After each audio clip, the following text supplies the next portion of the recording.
You are a passionate champion of diversity and inclusion. A lot of people, including many of the folks in this room, get diversity right. They know how to bring in different faces, voices, backgrounds. Inclusion is a lot tougher. Tell me a little bit about what that difference is and how you make it work. Oh, sure. It's both how to make it work and how to continue to work at it, right? Because it's not a magical solution and it just happens. But I guess I came to understand later that there really is a difference between diversity and inclusion. And sometimes we just combine the two as if the assumption is that if you have the diversity, you automatically get the inclusion. But the fact of the matter is, if you look at many of our organizations historically, when we were focused, rightfully so, on diversity, it was, for the sake of this discussion, a number count, right? So do we have... Checkbox. Yeah, do we have African Americans? Do we have women? Do we have... And it was more of a number count. But what would happen is you would maybe get the number count, but the dominant culture has already decided what the environment is going to feel like, operate, and you have to assimilate, right? And you have to become one. And so if you stop and think about that transition, it's sort of like you leave your real self outside and you come in and you figure out how to get along to be a part of. And then when you finally really step back and look at the reality of that, most people come to terms with, I'm not being my true self, right? My 100% Bernard. And so we work very hard on the inclusiveness, which is you have a right to be at the table. You have a right to be who you are. You have a right to think the way you think. And the objective here is to celebrate diversity and get all the different perspectives and walks of lives and different ways of looking at issues and challenges, because we're all working towards the same endpoint, which is the mission of the organization. So when you say you work really hard at it, I think this is the part that's so challenging for a lot of folks is like, how do you train leaders at every level in encouraging this kind of be yourselfness? Yes, and part of my job as the CEO is to really work hard at creating the right environment. And so in Kaiser Permanente, I feel strongly that we need to encourage and celebrate a speak-up environment, which I would argue is the most powerful tool for getting people to be who they are, is to create an environment where you can share your point of view. I have a view, you have a view. Right. I symbolize that by having an American flag in my boardroom, in my office, and in my conference room. And I talk to people all the time when they come into my office that we live in a great country and you have freedom of speech and you get to say what you want to say. Now, you may have to deal with the consequences of some of the things that you say, but you get to say what you want to say. And so you should not give up your freedom when you come into my office. So it must get loud, though, because, if everyone's speaking up and you have an unusually large organization, 200,000 plus employees, as was mentioned, in 8 states in the District of Columbia. That's a very big organization. There aren't a lot of really giant organizations on the 100 best companies to work for list, and that's because it's a challenge. It's a whole different set of challenges. Right.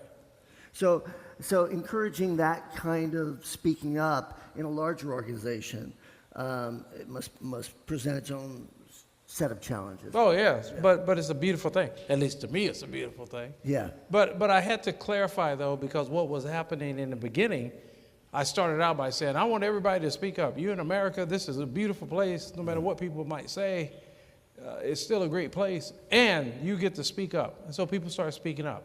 And then I started to get some feedback that some people were speaking up, telling their bosses, supervisors, no, I don't think I want to do that. Did they use that language, or did they use different language? Yeah. And then, More and then, colorfully, and then the person would say, no, but you need to do it, right? We need to get this done. Right.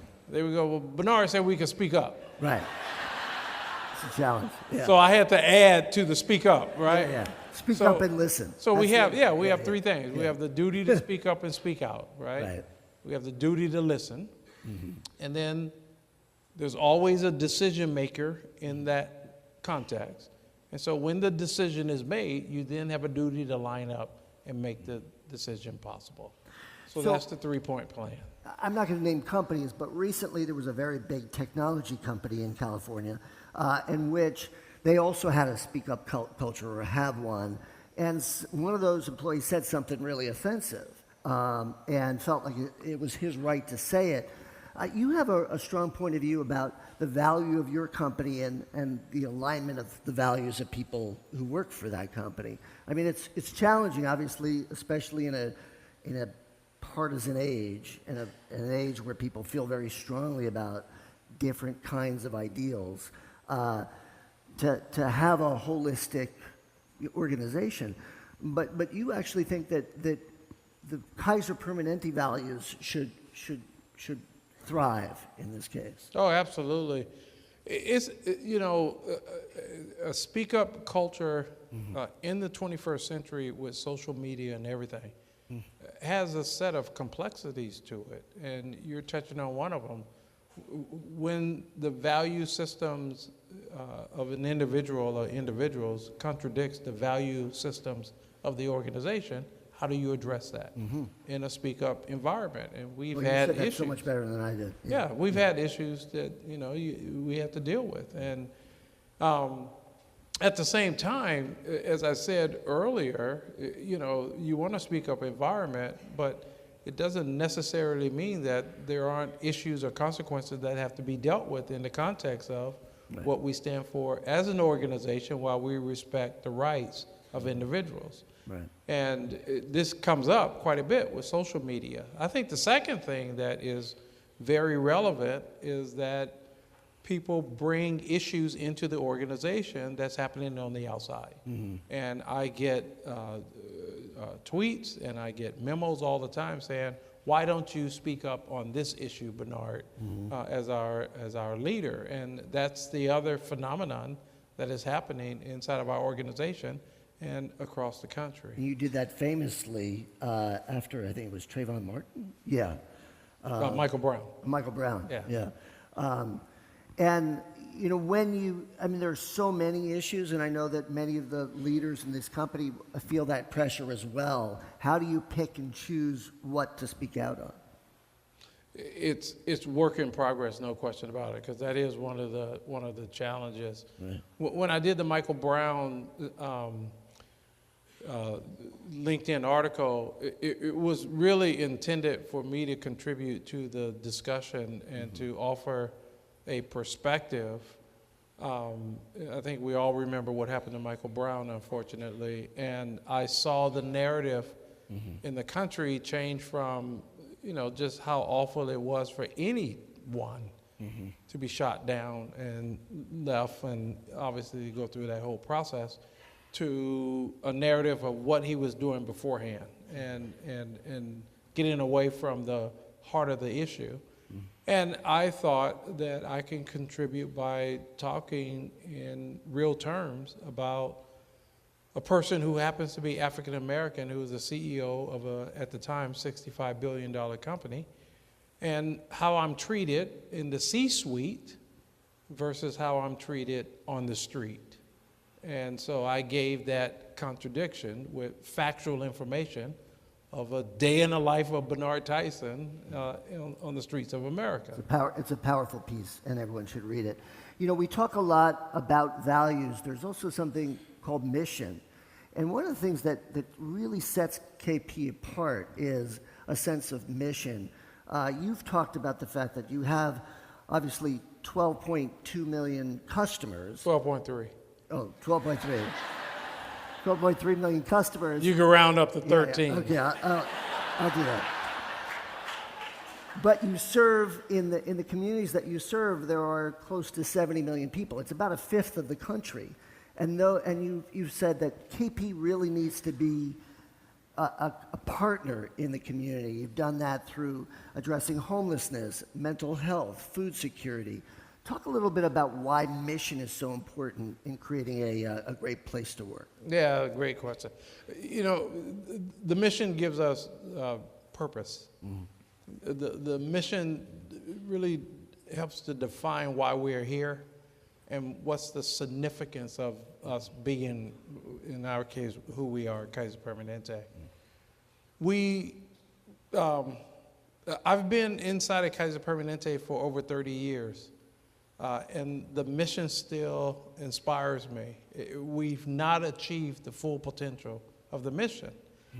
But when I look at, for example, what you just said, and we call this our 1366 strategy. We take care of 13 million people, rounding up. Okay, round up. And there are 66 million who lives in the communities around us. So that's our line of sight. On the homeless issue, it's a combination of the connection of not having a house or a home or a shelter and the impact on health. So we connect everything to health. We also just, think in terms of the higher calling in the 21st century, in the most wealthiest country on earth, the idea that we as a society would accept anyone going to bed at night on the streets of America as their bed is unacceptable.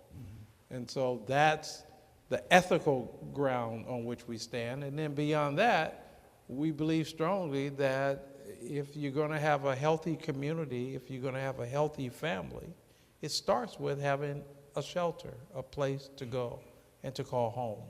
And that's our connection of how do we deal with homelessness and affordability. So you say our and we. How do employees react to this? How do they respond to this? Are they engaging you in the mission and saying, hey, Bernard, I love that we do this. We should be doing this because this is an extension of our mission? Fully engaged.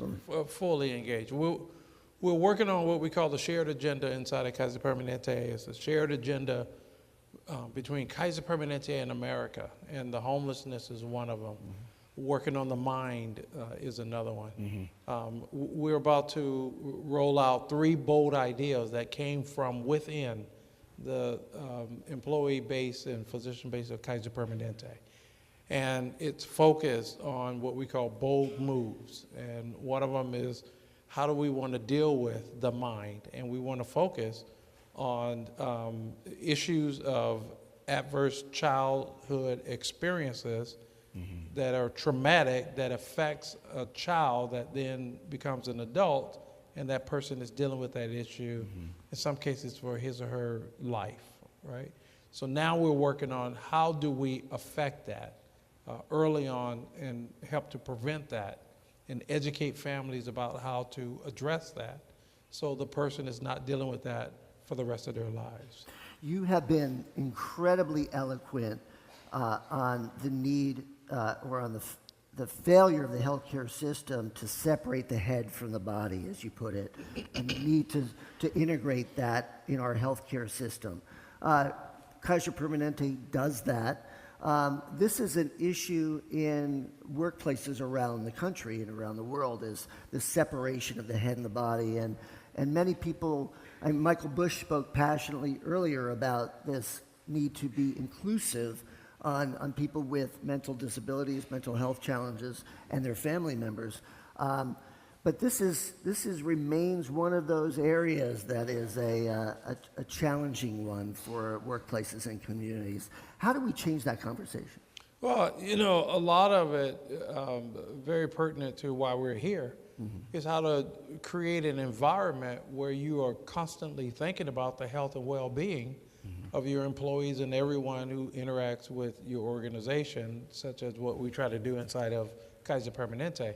The fact of the matter is, I can guarantee you if I asked a question in this audience, which maybe I should, how many of you have someone in your family, your neighbor, your coworker, or maybe even yourself that you know for a fact that they're dealing with some form of a mental illness or challenge? Let me see how many hands are. I mean, this happens everywhere, right? Yeah. It's a common issue.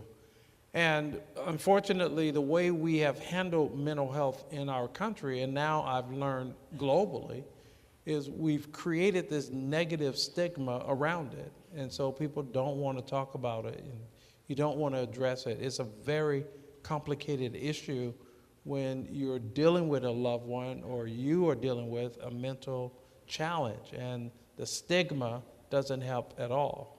Then we designed a health system in which is probably the only organ in the body that we sort of set it aside. And so if you have a mental health challenge, you have a separate record and you go over there to get care and nurturing and what else is needed. And we've been working on, one, destigmatizing it, and number two, trying to create the integrated system approach about how do you begin to treat mental health like we do every other organ and disease that we deal with, and really to integrate it into the overall practice of care inside of Kaiser Permanente. Mm-hmm.